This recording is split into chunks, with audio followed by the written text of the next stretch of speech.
بسم الله الرحمن الرحیم. ملګرو السلام علیکم.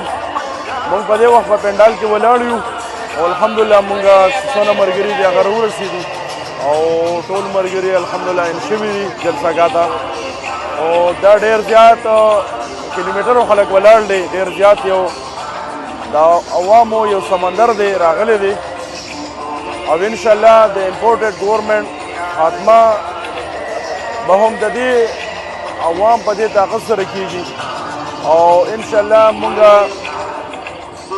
دا یو مطالبه ده چې فوري دا امپورټډ ګورنمنټ ختم شي او په ملک کې د نوي الیکشن وشي او نوي قیادت ترې راشي ځکه چې زمونږ ملک ته د نوي قیادت ډېر زیات ضرورت دی. په نن وخت کې تاسو وګورئ چې کوم امپورټډ وزیر اعظم دی هغه د ملک نه یو ملک ته بل ته ځي او زمونږ د ملک حالاتو ته وګورئ چې هر یو ملک هغه اګنور کوي. د قرضې په مت کې ځي د دار ستاون په مت کې ځي خلک هغه د هغې ځای نه مایوسه راځي. ضرورت دا دی چې یاره په دې وخت باندې زمونږ ملک ته د نوې قیادت ضرورت دی. کله چې نوې قیادت نه وي راغلي دا ملک په خپو نه شي ودرېدی نو دا زمونږ بلکل پرزور مطالبه ده چې فوري د الیکشن وشي او صاف او شفاف الیکشن وشي. مهرباني